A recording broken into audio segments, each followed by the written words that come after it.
Hello everyone, my name is Patty Robitaille. And I'm Coleen Rickabaugh. We are both emergency physicians, each with over 30 years of clinical experience.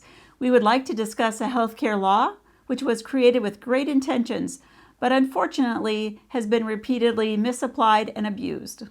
The Healthcare Quality Improvement Act, otherwise known as HCQIA, was passed in 1986. This law outlined a process of physician peer review.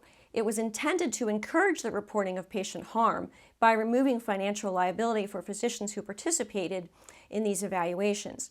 This is similar to laws in aviation that allow pilots to report safety concerns without fear of losing their license.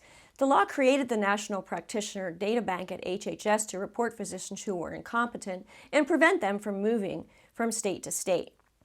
When HCQIA was passed, it seemed to provide a great mechanism to reduce patient harm. Back in 1986, most physicians were independent, and physician peer review was conducted by other physicians in the same facility.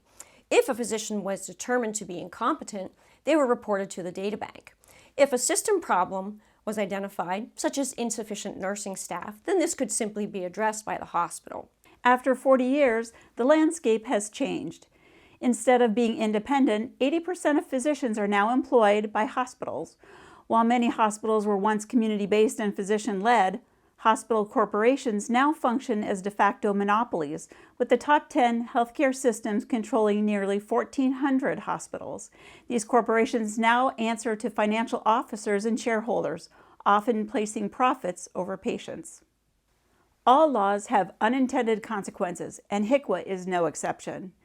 3 factors, namely immunity, confidentiality, and privilege, have caused this law to become a weapon for corporations instead of a shield for patients. Most states pass supplemental laws which allow hospitals to withhold peer-reviewed documents even from court-issued subpoena. The law has been weaponized to target physicians who sound the alarm on patient safety concerns or who engage in patient advocacy that may threaten revenue streams. In a process known as sham peer review, hospitals sanction competent physicians, often labeling them as disruptive, and place them under peer review. This process can include unsubstantiated drug screening, psychiatric evaluations, and even hospitalizations.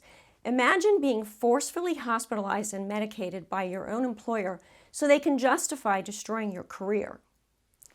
Once the dust has settled, the targeted physician has very little opportunity to prevail in court due to the protections given to the hospital under current law.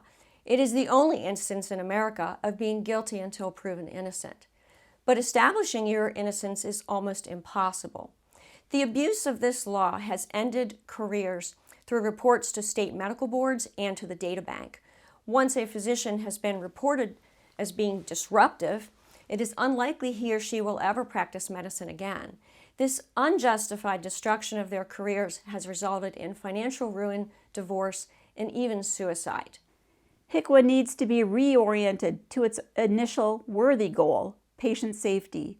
Incompetent physicians should be appropriately reported to the data bank, irrespective of the revenue that they generate.